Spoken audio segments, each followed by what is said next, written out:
थिस्सलुनीकियों के नाम पौलुस रसूल का दूसरा खत और उसका पहला बाब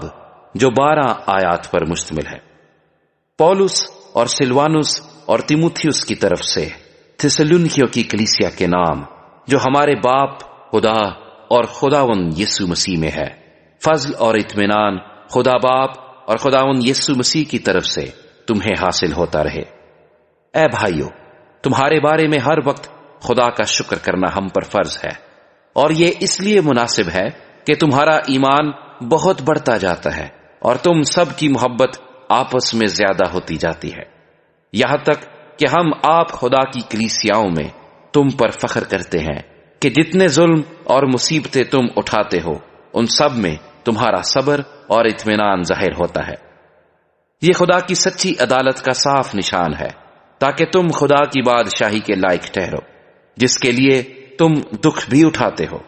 क्योंकि खुदा के नजदीक ये इंसाफ है कि बदले में तुम पर मुसीबत लाने वालों को मुसीबत और तुम मुसीबत उठाने वालों को हमारे साथ आराम दे। जब खुदावन यीशु अपने कवि फरिश्तों के साथ भड़कती हुई आग में आसमान से जाहिर होगा, और जो खुदा को नहीं पहचानते और हमारे खुदावन यीशु की खुशखबरी को नहीं मानते उनसे बदला लेगा। वो खुदावन के चेहरे और उसकी कुदरत के जलाल से दूर होकर अबदी हलाकत की सजा पाएंगे। ये उस दिन होगा जबकि वो अपने मुकद्दसों में जलाल पाने और सब ईमान लाने वालों के सबब से ताज्जुब का बाइस होने के लिए आएगा, क्योंकि तुम हमारी गवाही पर ईमान लाए। इसी वास्ते हम तुम्हारे लिए हर वक्त दुआ भी करते रहते हैं कि हमारा खुदा तुम्हें इस बुलावे के लायक जाने और नेकी की हर एक ख्वाहिश और ईमान के हर एक काम को कुदरत से पूरा करे, ताकि हमारे खुदा और खुदावन यीशु मसीह के फजल के मुआफिक हमारे खुदावन यीशु का नाम तुम में जलाल पाए और तुम उसमें। थिस्सलुनीकियों के नाम पौलुस रसूल का दूसरा खत और उसका दूसरा बाब जो 17 आयात पर मुश्तमिल है। ऐ भाइयों, हम अपने खुदावन यीशु मसीह के आने और उसके पास अपने जमा होने की बाबत तुमसे दरखास्त करते हैं कि किसी रूह या कलाम या खत से जो गोया हमारी तरफ से हो, ये समझ करके खुदावंद का दिन आ पहुंचा है, तुम्हारी अक्ल दफतन परेशान ना हो जाए, और ना तुम घबराओ, किसी तरह से किसी के फरेब में ना आना, क्योंकि वो दिन नहीं आएगा जब तक के पहले बरगश्तगी ना हो और वह गुनाह का शख्स यानी हलाकत का फर्जंद जाहिर ना हो, जो मुखालफत करता है और हर एक से जो खुदा या माबूद कहलाता है अपने आप को बड़ा ठहराता है, यहां तक कि वो खुदा के मकदिस में बैठकर अपने आप को खुदा जाहिर करता है। क्या तुम्हें याद नहीं कि जब मैं तुम्हारे पास था तो तुमसे ये बातें कहा करता था? अब जो चीज उसे रोक रही है ताकि वो अपने खास वक्त पर जाहिर हो, उसको तुम जानते हो, क्योंकि बेदीनी का भेद तो अब भी तासीर करता जाता है, मगर अब एक रोकने वाला है, और जब तक कि वो दूर ना किया जाए रोके रहेगा। उस वक्त वो बेदीन जाहिर होगा जिसे खुदावन यीशु अपने मुंह की फूंक से हलाक और अपनी आमद की तजल्ली से नेस्त करेगा, और जिसकी आमद शैतान की तासीर के मुआफिक हर तरह की झूठी कुदरत और निशानों और अजीब कामों के साथ और हलाक होने वालों के लिए नारास्ती के हर तरह के धोखे के साथ होगी, इस वास्ते कि उन्होंने हक की मोहब्बत को इख्तियार न किया जिससे उनकी निजात होती।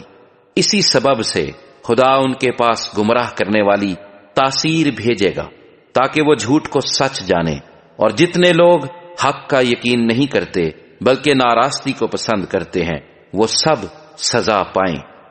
लेकिन तुम्हारे बारे में ऐ भाइयों, खुदावंद के प्यारो, हर वक्त खुदावंद का शुक्र करना हम पर फर्ज है, क्योंकि खुदा ने तुम्हें इब्तदा ही से इसलिए चुन लिया था कि रूह के जरिए से पाकीज़ा बनकर और हक पर ईमान लाकर निजात पाओ, जिसके लिए उसने तुम्हें हमारी खुशखबरी के वसीले से बुलाया ताकि तुम हमारे खुदावंद यीशु मसीह का जलाल हासिल करो। बस ऐ भाइयों, साबित कदम रहो और जिन रवायतों की तुमने हमारी जबानी या खत के जरिए से तालीम पाई है उन पर कायम रहो। अब हमारा खुदावंद यीशु मसीह खुद और हमारा बाप खुदा, जिसने हमसे मोहब्बत रखी और फजल से अब्दी तसल्ली और अच्छी उम्मीद बख्शी, تمہارے دلوں کو تسلی دے اور ہر ایک نیک کام اور کلام میں مضبوط کرے۔ تھسلنکیوں کے نام پولس رسول کا دوسرا خط اور اس کا تیسرا باب جو 18 آیات پر مشتمل ہے۔ غرض اے بھائیو، ہمارے حق میں دعا کرو کہ خداوند کا کلام ایسا جلد پھیل جائے اور جلال پائے جیسا تم میں، اور کجروں اور برے آدمیوں سے ہم بچے رہیں، کیونکہ سب میں ایمان نہیں، مگر خداوند سچا ہے، وہ تم کو مضبوط کرے گا اور اس شریر سے محفوظ رکھے گا۔ اور خداوند میں ہمیں تم پر بھروسہ ہے کہ جو حکم ہم تمہیں دیتے ہیں اس پر عمل کرتے ہو اور کرتے بھی رہو گے۔ خداوند تمہارے دلوں کو خدا کی محبت اور مسیح کے صبر کی طرف ہدایت کرے۔ اے بھائیو، ہم اپنے خداوند یسوع مسیح کے نام سے تمہیں حکم دیتے ہیں کہ ہر ایک ایسے بھائی سے کنارہ کرو جو بے قاعدہ چلتا ہے اور اس روایت پر عمل نہیں کرتا جو اس کو ہماری طرف سے پہنچی، کیونکہ تم آپ جانتے ہو کہ ہماری مانند کس طرح بننا چاہیے، اس لیے کہ ہم تم میں بے قاعدہ نہ چلتے تھے اور کسی کی روٹی مفت نہ کھاتے تھے، بلکہ محنت مشقت سے رات دن کام کرتے تھے تاکہ تم میں سے کسی پر بوجھ نہ ڈالیں۔ اس لیے نہیں کہ ہم کو اختیار نہ تھا، بلکہ اس لیے کہ اپنے آپ کو تمہارے واسطے نمونہ ٹھہرائیں تاکہ تم ہماری مانند بنو۔ اور جب ہم تمہارے پاس تھے اس وقت بھی تم کو یہ حکم دیتے تھے کہ جسے محنت کرنا منظور نہ ہو وہ کھانے بھی نہ پائے۔ ہم سنتے ہیں کہ تم میں بعض بے قاعدہ چلتے ہیں اور کچھ کام نہیں کرتے، بلکہ اوروں کے کام میں دخل دیتے ہیں۔ ایسے شخصوں کو ہم خداوند یسوع مسیح میں حکم دیتے اور نصیحت کرتے ہیں کہ چپ چاپ کام کر کے اپنی ہی روٹی کھائیں، اور تم اے بھائیو نیک کام کرنے میں ہمت نہ ہارو۔ اور اگر کوئی ہمارے اس خط کی بات کو نہ مانے تو اسے نگاہ میں رکھو اور اس سے صحبت نہ رکھو تاکہ وہ شرمندہ ہو، لیکن اسے دشمن نہ جانو بلکہ بھائی سمجھ کر نصیحت کرو۔ اب خداوند جو اطمینان کا چشمہ ہے آپ ہی تم کو ہمیشہ اور ہر طرح سے اطمینان بخشے۔ خداوند تم سب کے ساتھ رہے۔ میں پولس اپنے ہاتھ سے سلام لکھتا ہوں، ہر خط میں میرا یہی نشان ہے۔ میں اسی طرح لکھتا ہوں۔ ہمارے خداوند یسوع مسیح کا فضل تم سب پر ہوتا رہے۔